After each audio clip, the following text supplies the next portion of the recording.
The can of worm is about to be out now as a 6 months given by the FBI to release the past case of President Bola Ahmed Tinubu is about to be lapsed, and people are wondering, maybe this is one of the reasons why US is about to move their, consulate house, their embassy from Abuja to somewhere in the south. I think it's going to be a southeast. What do you have to say about this, Mr. Chinedu? We thought by now that this thing would have actually died down with the emergence of Bola Ahmed Tinubu as the president of Nigeria. Well, I don't know why the United States of America have continued to take interest and try to open, consolidate or hold back, their reservations to open a matter that everybody thought has been finally been arrested over drug-related issue. Though the FBI and the DEA, drug agency, attached to the United States of America, is still insisting that the president of Nigeria, Bola Ahmed Tinubu, is still their access, and with what he's playing now and with some of the moves he has made recently might have angered Donald Trump, considering the role they played in the past when Donald Trump was actually running for a second time with Biden. Tinubu and Buhari did a lot of physical and open support for Biden, but that shouldn't be the reason why that drug fight case should actually be dusted. There might be other reasons because of that. Bola Ahmed Tinubu was advised from beginning to avoid any coalition, any collusion with Donald Trump. I know people that advise him that knows very well, but to an extent now, we have not seen Bola Ahmed Tinubu, having that kind of relationship with the United States government currently now. It looks like everything is working, back and forth that the government cannot understand. And definitely, without US support and some other international organization, nations, powerful nations support, it will be difficult for Bola Ahmed Tinubu to have a second-term bid to the presidency, and this might trigger a form of chaos for Nigeria, or or a kind of disaster for Nigeria if he feels he can resist Western forces who are trying to stop his ambition the second time. And that is why I remember the security report or intelligence report has made the United States of America to definitely move their embassies and high commissions, consular offices down to southern part of the country. And we are hearing that Enugu has been located for that, and of course Abia State has also been on the list of where they need to locate their embassy. A lot of people are saying it's a form of endorsement on the recognition of Biafra, of the coming of Biafra. They want to be on ground before they finally the world begin to signal the recognition of Biafra as a sovereign nation. And also the people are reporting that Donald Trump is also angry with the way and manner this administration, Bola Ahmed Tinubu, has handled the issue of Mazi Nnamdi Kanu's factor, who everybody believes is an ally of the GOP, and of course a very close member or support of the Daist forum, which Donald Trump and all the rest of them also belong, having attended and was very close to one of Donald Trump's campaign, the second time campaign or the first time campaign, somewhere in the United States of America. I think should be that place should be called Illinois, or but he was present there with the GOP members, with the Republicans and some top, deep congressmen like Mike Johnson and all that in the past. So kudos to that's how Mazi Nnamdi Kanu was able to establish that relationship with Donald Trump. And having done that, Donald Trump also went as far as appointing lobbyists, loyalists, IPOB loyalists into his government. One is Susie Williams, which is very popular. So there's a seemingly cold war now between Donald Trump and of course the Nigerian president Bola Ahmed Tinubu. You can see he's realigning with the Russian interests, trying to join BRICS, and that has attracted penalty from the United States of America. And from what we are getting is that they have sworn an oath, to deal excessively or to pay back, and make sure that Tinubu does not escape it this time around. It's going to be an embarrassing moment for Nigerians if actually FBI take up that matter, because we are hearing 90 days, maybe getting close close. And I can see a few days ago there was a report towards that. So what is going to actually be the fate of Bola Ahmed Tinubu if finally that matter is being brought back under Donald Trump's order or reported order or instruction? Just we are speculating at the end of the day, and of course it will have gone so deep to damage the image of Nigeria, damage his ambition for re-election at the end of the day. The beef between President Bola Ahmed Tinubu and Donald Trump so come out with another dimension, with America giving order to a citizen that consider traveling to Nigeria. If you are traveling to Nigeria, consider it well, because of a kidnapping, insecurity, and even food insecurity, all sorts of a manner of word that they use to rubbish Nigeria. Is this or is this further show that there is a very big? No, we must understand very clearly. It is a collapse of diplomatic, engagements, and meetings and conferences. They have lost it diplomatically, and that's why you see some of this. Nigeria is not only the country where we are seeing some of these things happening, but unfortunately it became extreme under Bola Ahmed Tinubu's administration, So giving that advice, I remember what Aaron Grispan, the guy that is championing the drug fight of Bola Ahmed Tinubu, he said when they have evidence that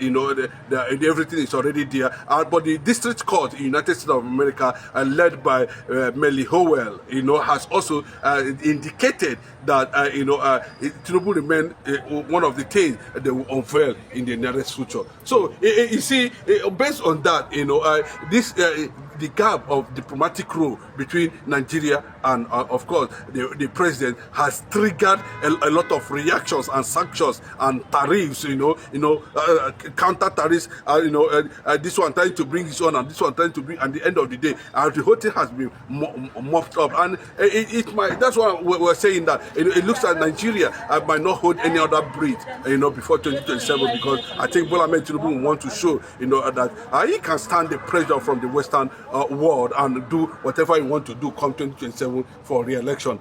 But how it's going to factor that, we do not know. Now that the Biafran cause has been on the table of the United States of America, and the killing of the Christians in Nigeria too, Donald Trump is not joking with it. And you can see that this present administration, APC government, was purely a Fulani party agenda, that crippled the human rights space in Nigeria under the late Buhari. Let me just put it that way.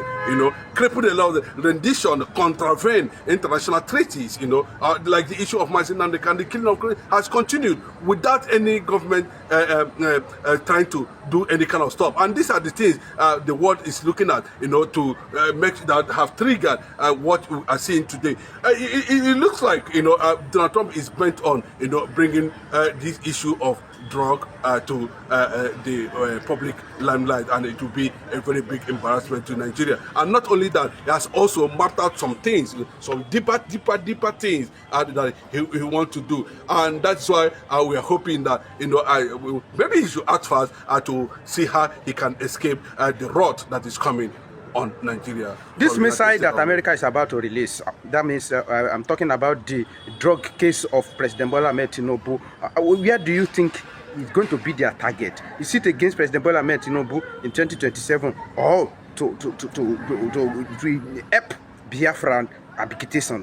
Which one do you think is going to be their target to hit? The investigation is ongoing, led by top American international activist, Aaron Grispan. I think he's the one leading this. They have so many other things they are piling up. Nigeria also, has become a threat state to some of these people, and the agenda of disintegration, Biafra has already made it popular all over the world. So they might be considering a lot of things. They might decide to enter into a certain diplomatic agreement or treaty with the Biafrans, and that will be the end of Nigeria.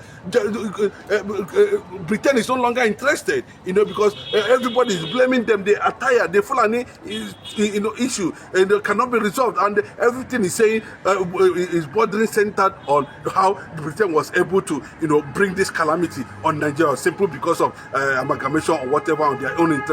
I think the world might decide to take a new order on Nigeria, and that new order will lead to disintegration. And that is why the people, international organization, experts are leveraging on the calamity Nigeria have committed against herself, to see how they are going to, bring about the end of this, uncertainty. The killing of Christians, the issue of Biafra is also there. The Fulanization and jihadist interest championed by top nations from the Middle East. The tracks are there. The issue of Buhari too, Jubril and all that. A lot of things.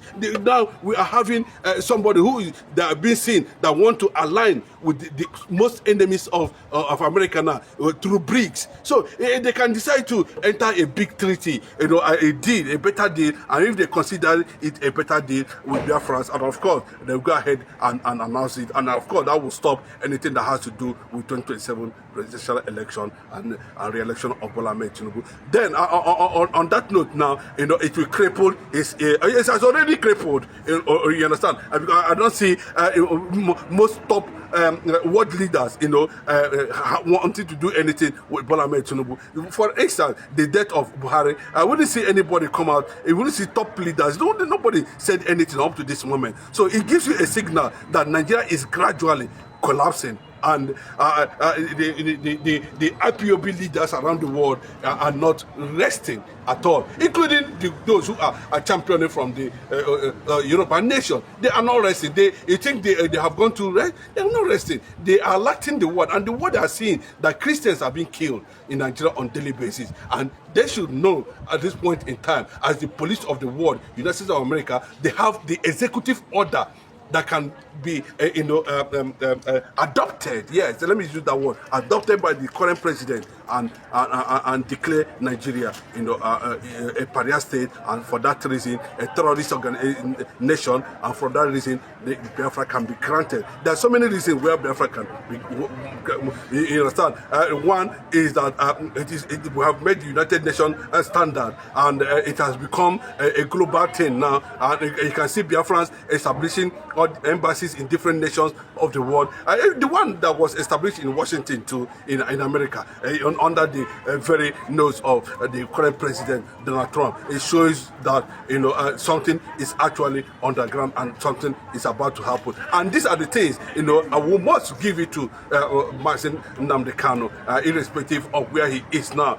May the good Lord continue to protect him, for bringing this thing to the global level, to where the world leaders and top nations of this earth can be able to look into it. And it can only be spearheaded by one person, because we believe that through salvation, salvation came to the earth through one man, and sin came to the earth through one man. So salvation has come to Biafrans through one man, and Donald Trump is in a position to adopt that executive order according to Department of Justice in the United States of America, and declare Biafra a sovereign nation, or recognize Biafra a sovereign nation. And that is one of the reasons why people are saying they are moving some of their structures, some of their consulates, some of their high commission, some of their embassies, back to Biafran land. As we are going now, during the first time of Donald Trump, he moved headquarters of Israel from Tel Aviv to Jerusalem. He recognized Jerusalem as headquarters of Israel. But I think, as you are talking now, the thing is not stand. How do you think the world will react to USA adopting the Biafra, or recognizing Biafra as a sovereign nation? How do you think the BRICS, China, and the rest of the world will react? I think with time, America controls the largest forces and allies in the world currently now. Nobody beats them on that record. And anything they do, the allies force into that direction. The scramble to share African superpowers is already ongoing. China is in Africa, Russia is in Africa. You can see Donald Trump invited top African leaders. Nigeria was not invited, if you can remember. So Nigeria was not invited. So they are looking for a new alliance to keep whatever interest they're going to have in West Africa at the end of the day, considering what China and Russia are doing already. And that is why every time you see the movement everywhere, it seems that America is giving a nod to the recognition of Biafra. Nigeria, that's described as a country that was as a result of mistake, that is a country that not meant to be, and the situation has been proving itself all the time. So in conclusion, what are your expectations, even if today Biafra seceded from Nigeria? I think the kick-up fund for Biafra establishment is running up to, I think as of now, it's been estimated to be up to $100 billion US. That's already been kept down to kickstart Biafra as a nation. So it's a big one. So I can tell you, more nations and more allies are already aligning themselves. Thank you very much.